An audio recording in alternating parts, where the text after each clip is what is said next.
Coming up next is the Dr. Kim Taylor Show. Here's your chance to talk about what matters to you. Although you'll receive helpful advice from Dr. Kim, remember this is not to be construed as any form of psychotherapy, diagnosis or treatment, and cannot replace a therapeutic relationship with a mental health professional. You can reach Dr. Kim by calling 564-1290 or 866-564-1290. You can also listen live on the internet at drkimtaylorshow.com. Now, here's Dr. Kim.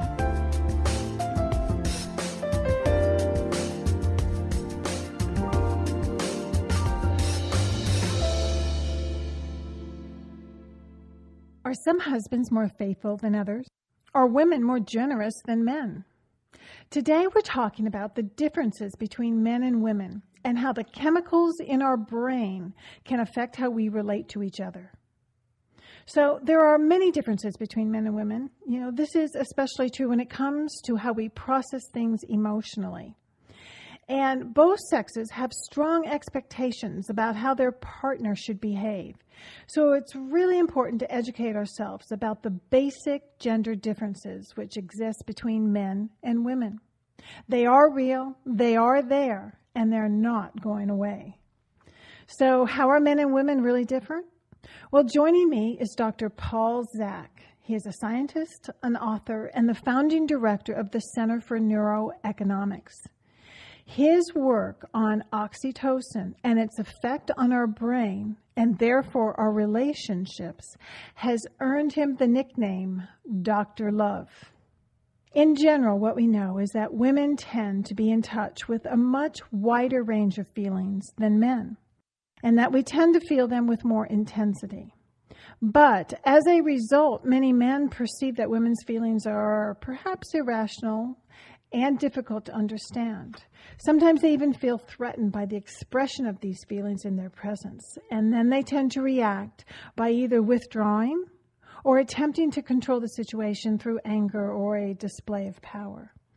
So Dr. Zak is here to explain what underlies the great mysteries between the sexes, and more importantly, how can we use this information to make our relationships better? Do you have an issue in your relationship? Do you want to share it? Join us and give us a call at 805-564-1290 or use my email for your questions at drkim@drkimtaylorshow.com. I'll be right back right after the break with my guest. I'm Dr. Kim Taylor, and you're listening to the Dr. Kim Taylor Show. You are listening to Dr. Kim Taylor on KZSB AM 1290. My guest is Dr. Paul Zak, and we are talking about how men and women are different and how the chemicals in our brains really affect how we relate to each other. Dr. Paul Zak is a scientist. He's an author. He is also the founding director of the Center of NEUROECONOMICS Studies and a professor of economics, of psychology and management at Claremont University. And Dr. Zak also serves as professor of neurology at Loma Linda University Medical Center. He has degrees in mathematics and economics from San Diego State, and he's done his postdoc training in neuroimaging from Harvard. And yet, the best part of his bio is he is a native of Santa Barbara. So I'd like to give you a very warm welcome to our program.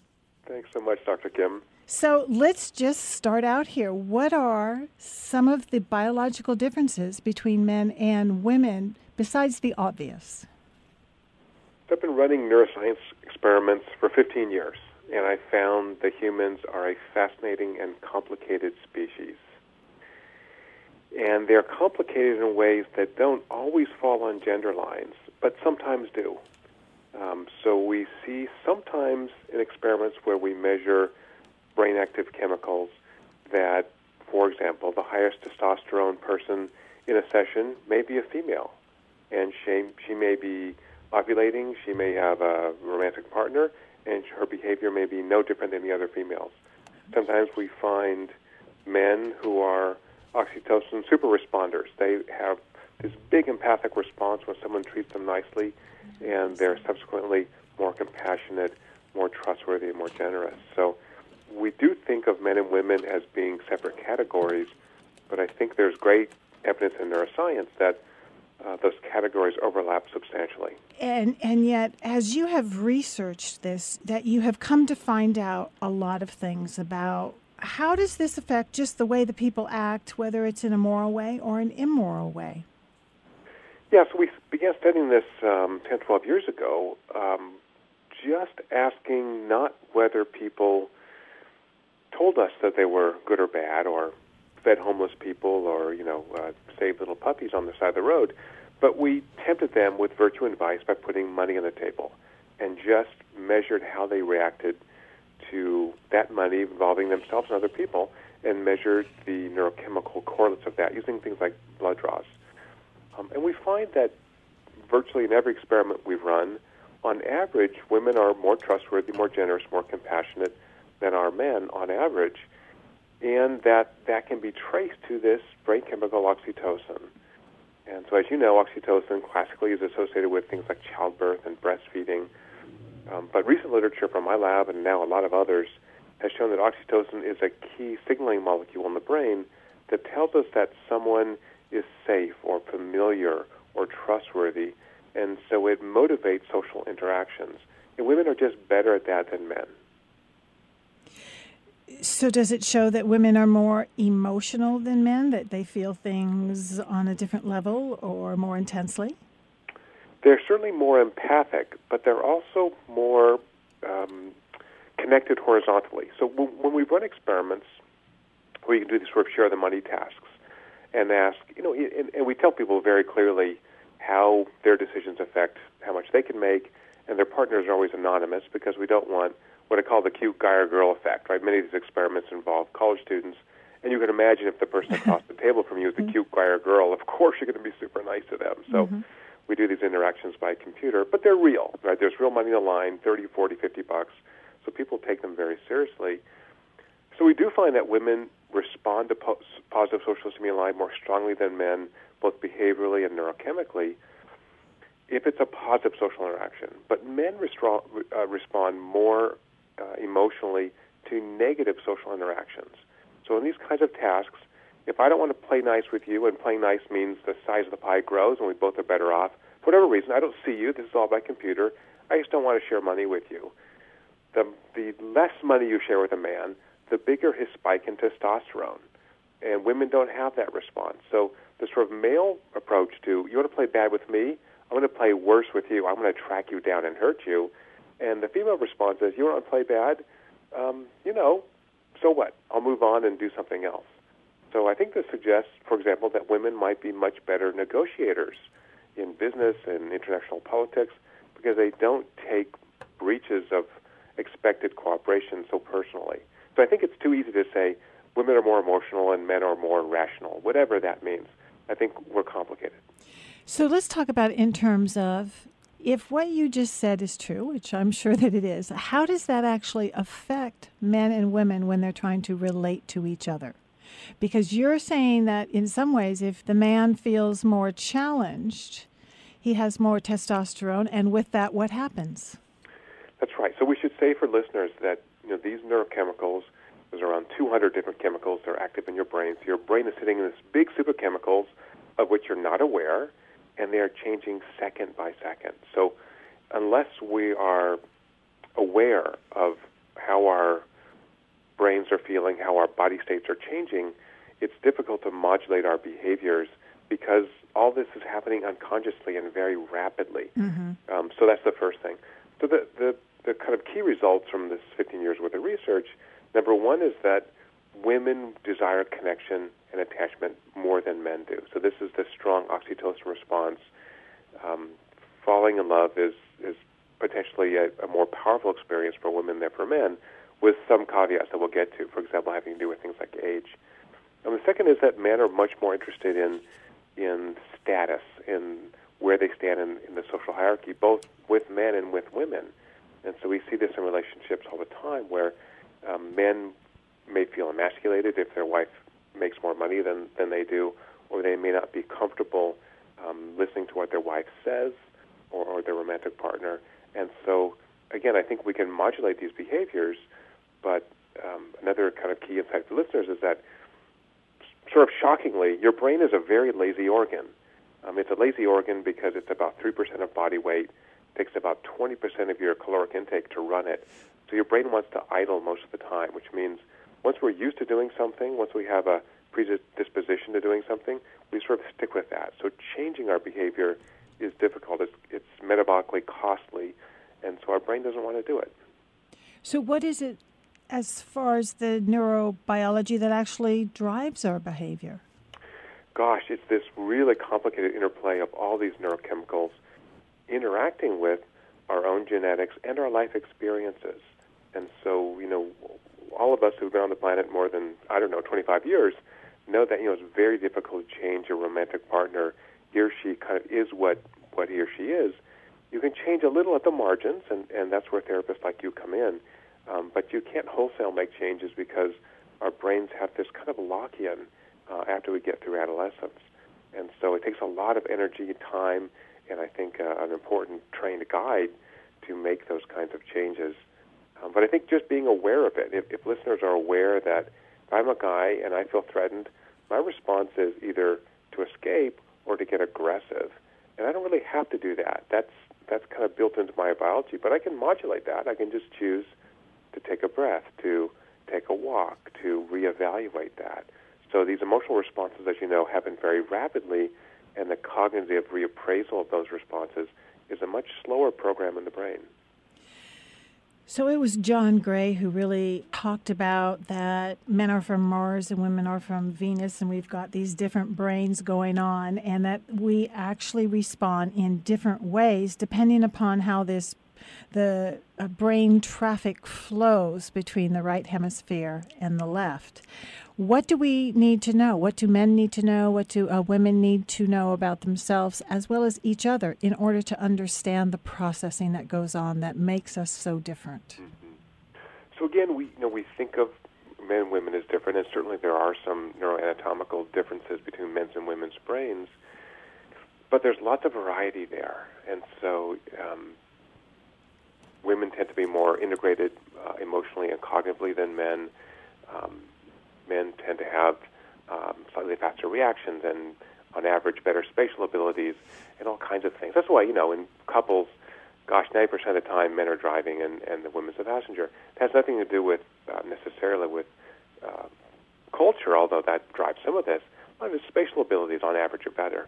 But there are women with fabulous spatial abilities, and there are men who are super in touch with their emotions. And so I think understanding that there's a wide variety of the way brains work, and we have this deep social brain that, again, if we're aware of that, then we potentially can control, reappraise, and control those emotions. So, again, I think this sense of women having, for example, very well shown neuroscientifically that women have better memories than men. They have larger area in the brain called hippocampus that helps store and retrieve long-term memories compared to men. So this sense that, women never forget, something I said 15 years ago, there's some truth to that. And the sense that, men may fly off the handle at a smaller provocation than women, there's some truth to that. But again, I think being aware that these are predispositions means that within limits we can change them. Is there a difference between how men and women make their decisions? There is. I mean, we see many times in experiments that women are much more likely to include the outcomes of others in their decisions. So I think women are much better connectors because of this more powerful oxytocin response. And in experiments we've done with men where we give them synthetic testosterone, not only are men baseline more self-focused because of their high testosterone levels. If I raise your testosterone, which can happen if you win a basketball game or win a chess match or get a raise at work, then men become actually much more selfish and self-focused. So who are going to be the least empathic, that is less oxytocin and more self-focused, more testosterone humans on the planet? Young men. And so again, for the listeners who are younger, if you're a young woman and you're dating a guy who's 18 or 25, he's going to be into himself on average, right? That's the way our brains have set us up, and I could tell you an evolutionary story on why that's likely adaptive or was adaptive in our evolutionary history. But as men age, their testosterone falls. When men are in committed relationship, their testosterone falls. And when men have children, the testosterone falls further. So nature has given this mechanism both to be dominant, to be driven, which is testosterone, to worry about where we are in the hierarchy, but also to modulate the way our brain works as we go through different stages of life. And so that guy who's a super jerk, maybe when he was 18, gosh, at 30, he might be a super sweet guy because he's had some relationships, he's maybe had a child. Even being around dogs changes the way our brains work. So maybe he's cared for a dog and can transfer what he's learned about nurturing a dog to nurturing a relationship. Mm-hmm. Do you know, it seems like we're in a time when we're trying to really erase some of the gender differences. So why do you think it's so important to really understand what the differences are between men and women? Because those differences are so variable. So they're variable at any point in time, as I said earlier, because on average we see differences between men's and women's brains and behaviors, but around that average is a lot of variation. So everything from genetic differences to developmental effects to psychiatric and neurologic disorders, which change the way the brain works. So I think if we really celebrate diversity in all its forms, then we'll actually be a lot more tolerant and accepting of the people around us. So people are different. That's awesome. It makes the world a wonderful place, and it means that your romantic partner is going to be different than you, and that keeps it interesting. And sometimes it's going to drive you crazy. And I think understanding that difference is, a deep part of the way someone's brain works, and that it's unlikely to change very much, I think allows us to accept others. So as a simple example, I had a mother-in-law who's now passed away, who was quite a character, kind of a bull in a china cabinet, and as she got older, she got just really aggressive, and we had her brain imaged, and sure enough, she had frontal temporal dementia, and she was really disinhibited. And going from thinking of her as, gosh, I can't stand to be around her, to, oh, here's a woman, poor woman, who has a brain disorder. So, in a very real sense, we all have brain disorders, right? All our brains work slightly differently, and it's not good or bad. It just means they're disordered relative to the person you're talking to. And once you accept that brains work differently, I think the world becomes a much more interesting place. And finding that compassion to be able to tolerate the differences between us, that's an important one, too. Gosh, it's hard, isn't it? Yes, especially when you want things your way. I remember something, if I can, that I went to a teaching of the Dalai Lama a couple of years ago. He's wonderful and he's hilarious, but he said something that really stuck in my mind. And he said, difficult people are, in the Buddhist tradition, difficult people are not only to be accepted, they're to be celebrated, because they give us an opportunity to practice compassion that we may not ordinarily have. I thought that was a wonderful way to think about the difficult people in our lives, that it lets us be more compassionate human beings. It gives us a chance to really be better people. I think it can be done. We can try to practice that a little bit. Yeah, and I think that those people can be seen as they are going to teach us to find that compassion, and we need that challenge in order to be able to do that, or else, just as you say, we're lazy and we won't do it. And we also gives us a chance to really do something good for them. And I think once we start to look at our brains as highly social, interactive organs, we need to be around other humans. Just going over and giving that difficult person a hug may really change their life. Doing something just a small kindness for them. It's good for you, helps you build your compassion, but gosh, they probably really need it. And so that's the way I try to think about it now. Here's a difficult person. Let me just try to help them for 5 seconds and just see if I can make their life better. If I don't, at least I tried. We are going to come back. We're going to take this quick break, but we're going to answer the questions. Who is smarter, men or women? Who is more likely to cheat? I'm here with Dr. Paul Zak. My name is Dr. Kim Taylor, and you're listening to The Dr. Kim Taylor Show. You are listening to Dr. Kim Taylor on KZSB AM 1290.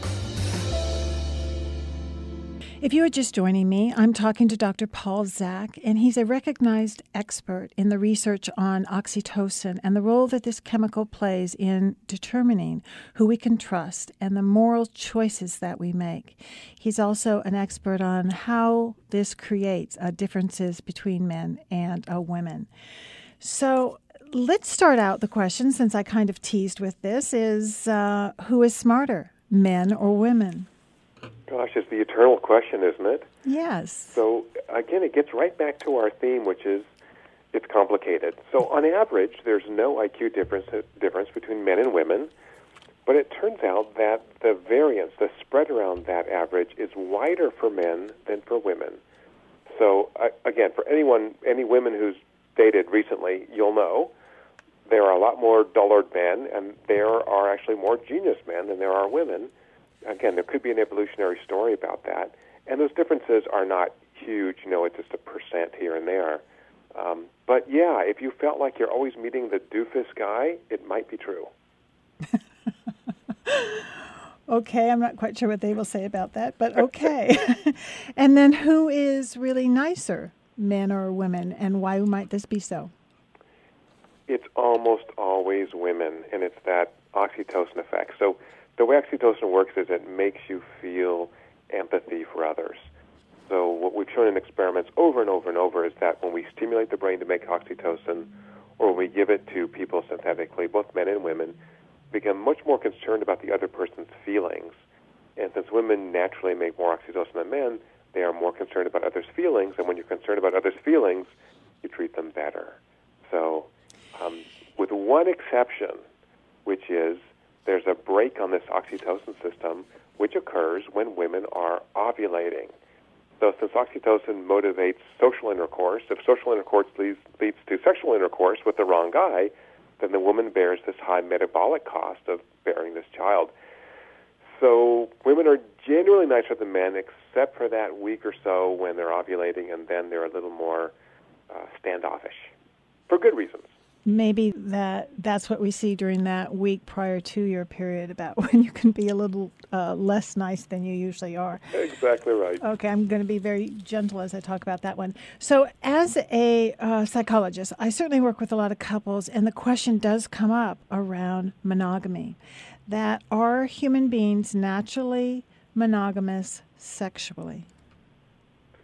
So here's what the neuroscience shows. We have monogamous brains and promiscuous genitals. We're complicated. So our brains are designed for what we call social monogamy, for living with another partner to raise children. In particular, if we compare animals that are socially monogamous, humans are one of those, and a variety of are socially monogamous, and compare that compare that brain structure to animals that are socially promiscuous, where the males mate and then disappear. We are monogamous animals. We may not be sexually monogamous. We can get to that in a minute. But also, if you look at our genitals, for example, the male penis is designed to scoop out another man's sperm. So now we have some conflict that I think we all face, which is, gosh, I'd really like to stay with this person, but I have kind of a desire to get around a little more than stay home. So I think we're constantly drawn between those two factors. And I guess who you really determine to be in control really would answer that question. You going to go with your head, or are you going to go with your genitals? It's a trade-off. And again, that calculus is changed by these neurochemicals that our brain swims in. So in many, many studies, including from our own lab, if you give men or women more testosterone, the libido goes way up, and not only do they have bigger orgasms and they're more sexually adventurous, they also seek more partners. And so, again, who do I expect to be the most promiscuous? Young males, young females as well. And as we age, we tend to be less promiscuous, all else being equal. And all else being equal is not always equal. So, again, if I get something that raises my testosterone, I begin working out, I lose weight, I get a huge salary increase at work, I become president of the United States, my social status goes up, my testosterone goes up, and my libido goes up. So we should not be surprised that politicians are constantly being engaged in these extramarital affairs. Would it be true if a woman was president? It would be true as well. So women have about 1/10 of the testosterone of men on average. Again, we're back in the tyranny of averages. Mm-hmm. And yet, when women prepared for a sporting event, their testosterone goes up. When women, again, get a raise, when women get more social status, their testosterone goes up. So Hillary as president, I don't know. Maybe we have the male Monica Lewinsky showing up. Oh, God, please. It's possible. Okay. She probably has better control than that. Yes, because her brain will work for her. So women and men are both equally interested in sex. There are the differences that you talk about that can make it tilt one way or the other on whether who is more promiscuous. Right. Okay. So it seems like also in our culture that women are more attracted to the bad boys. Why do nice guys finish last? That sucks if you're a nice guy, doesn't it? I think it's in every culture. So there's been some interesting studies showing that women sometimes love bad boys and sometimes they don't. And I'll tell you about this study because it's so fascinating. This was done at the University of New Mexico about 10 years ago. They had women sniff bags in which there were T-shirts that men wore without showering for 3 days.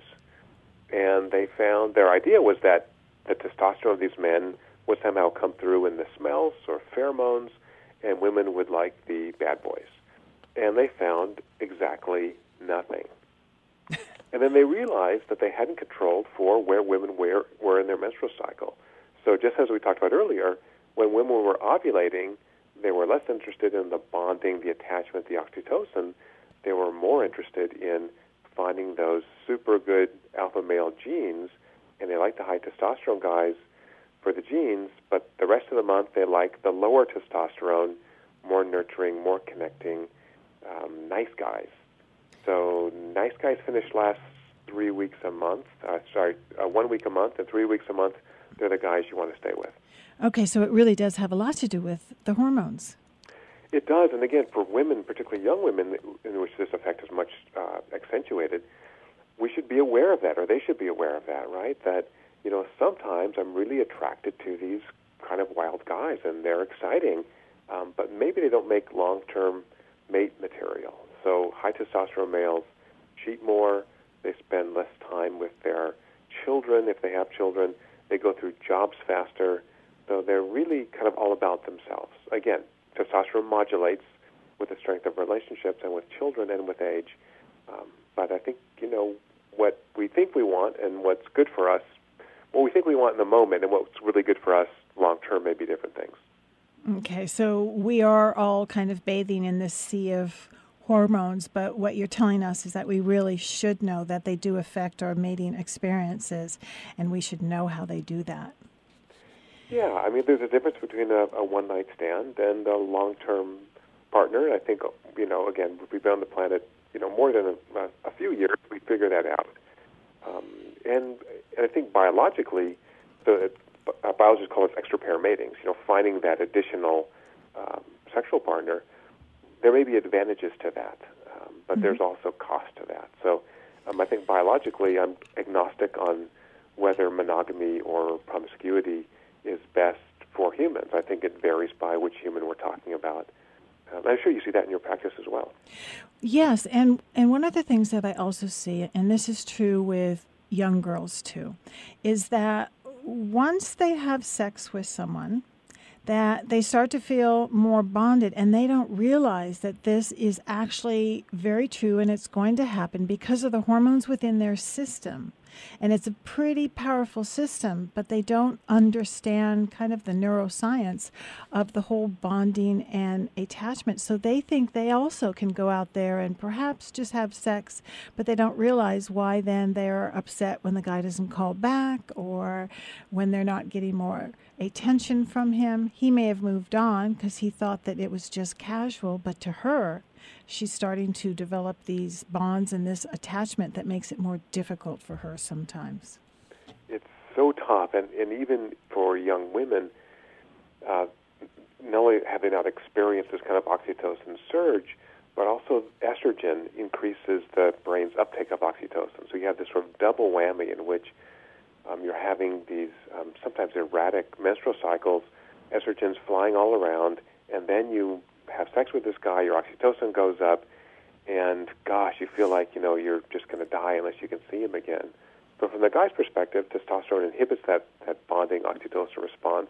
And so for him, it was just a fun activity, and he's moving on. So, yeah, we're complicated, and I think, making those decisions thoughtfully and perhaps having your heart broken once or twice is how we learn to kind of modulate those behaviors and make better decisions. So it's awfully tough for young people. So, yeah, I think being aware of that, being aware that your feelings are real and they are driven, by this complicated brain system that's awash in the sea of chemicals, means you can't turn them on and off like a light switch. They really have a very powerful effect on you, and therefore the decisions you make, have longer-term consequences. Of course, not to mention STDs and pregnancy and other things. Right. So what has your research showed you that is really the best way for men to connect to women? That's a great question. And so we've looked at sort of the powerful ways to raise oxytocin. The most powerful is sex. And so almost any healthy relationship will involve sexual activity of one kind or another. It's really the most powerful way to raise oxytocin outside of breastfeeding and birth, which sort of happen in very short periods of time. So one is, make time for sex with your partner. It's very important for both males and females. Also for men, I think it's really giving full attention to your partner. So I advocate something I call listening with your eyes. And that is, get rid of your electronic device, focus on your romantic partner by looking at her while she's speaking to you. Give her that gift of full attention, and she'll feel that sense of emotional caring that comes from really giving all your attention to her. Really important. A third one, which guys hate, but I got to tell you, we have great evidence for it in laboratory experiments and field experiments, is giving gifts. So giving someone a gift is an opportunity to tell them how you care about them. We did a study recently, actually in Denmark, on giving chocolate, which Danish men don't do. They don't believe in Valentine's Day. And indeed, gifts of chocolate, not only raise oxytocin in women, but it reflects back on men too. So it doesn't have to be chocolate, but any gift gives you a chance to tell your partner how you feel about them, and then for her to tell you how she feels about you. And gosh, what could be more important than that? And are there some ways that women can connect to men that you found in your research? There's lots of ways. Again, sex is very important for both sexes. One way to do things is to shake things up.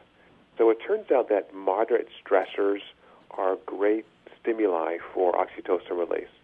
So go on a roller coaster, go to California Adventure, go skydiving, go ride in a hot air balloon. So all those moderately scary activities that you do together bring you closer together. They're a chance to hold hands, to put your arms around somebody, and they're a great stimulus for building memories and having a sense of closeness to others. So, some women sometimes avoid those, but if you can do it, if you're not totally motion sick or something, go try it. So I had a kid in my lab, a freshman in college, and he tried this. He took his girlfriend on a first date, took her on a helicopter ride, and they've been together for the 3 years so far he's been in my lab. So, go so use it the works. Upper Coastline in a helicopter. That's a great first date. Okay, but part of why you're saying that this does work is because doing these activities does increase the hormones or the chemicals or the reaction within the other person. And those are the things that help to create that kind of bonding, the kind of attachment that we're talking about that would keep two people together. Exactly right. Okay. And you can do it thoughtfully, right? We're talking about brain hacks here. Mm-hmm. That's okay. Let's hack our partner's brain and maybe our own brains to build better relationships and happier lives. So we need to take a short break here, but we're going to talk next about how can we be more attractive or attract a mate, what are the things that we might need to do? I'm here with Dr. Paul Zak. He's a scientist and a author, and we're talking about the differences between men and women and how we can better relate to each other. I'm Dr. Kim Taylor, and you're listening to The Dr. Kim Taylor Show. You are listening to Dr. Kim Taylor on KZSB AM 1290. My guest for the hour is Dr. Paul Zak. He is a recognized expert in the research on oxytocin and how this determines whom we can trust and the role that it plays in our relationships. And what I'd like to kind of turn to is, how do we work to be able to be more attractive to our partners? And is there something that we can do that your research shows us? Because one of the things that I have to laugh about is that when I had a golden retriever, I could not walk 10 feet on State Street, which is our main street here, without somebody stopping me and engaging me in some type of a conversation. So is it true that puppies or babies really help in the attraction and the dating process? That's a great question. Yeah, so research has shown that people with dogs are judged as more trustworthy and, as you said, more approachable. And why is that? Because dogs are very dependent creatures, and if you have a healthy dog, you must be at least good enough to take care of that dog and probably worth talking to. So we ran actually a dog versus cat study in my lab. Are you a dog person or a cat person? I am both. I've had both.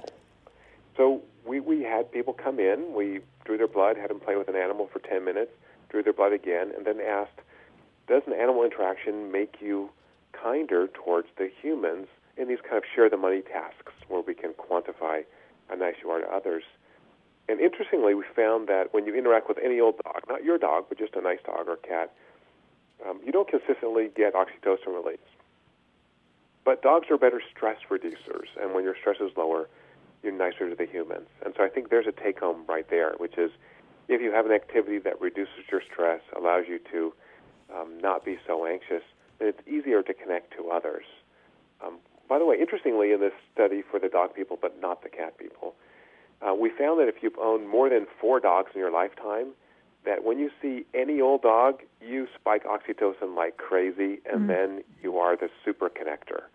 So dogs may be training our brains to be better connectors. So, once I saw that research, I had to give in to my kids and actually get a dog because, you have to believe your own research. So what happens with cats?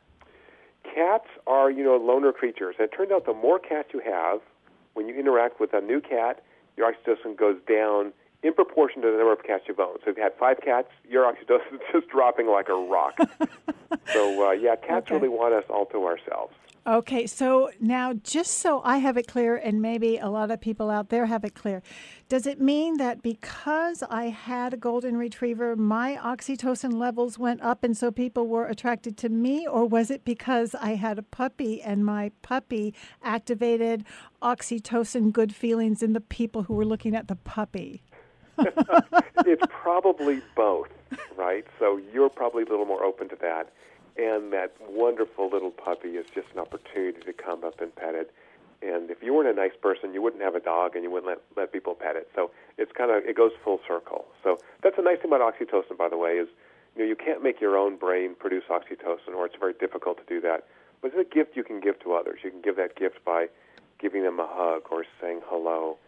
So I decided a couple years ago that if my nickname really is Dr. Love, I'm not going to be the silent elevator guy anymore. So I started saying hello to people in elevators. Gosh, I've had some wonderful conversations with people. So it just takes a little bit of extra effort just to say hello on the street, in the elevator, and, I think my life's much better because of it. So this is one of the ways that we can actually use the knowledge about this research, that because you have really said that this oxytocin is the source of love, morality. It helps us to trust. It helps us to have empathy. So how we use it in our personal lives and how we stimulate it to help others is part of our process here about learning how we can use this to help relate to others. And I think that the big takeaway from all this is that this brain system is trainable. So all brain systems are what we call plastic. They're evolving to help us navigate through the world in which we live.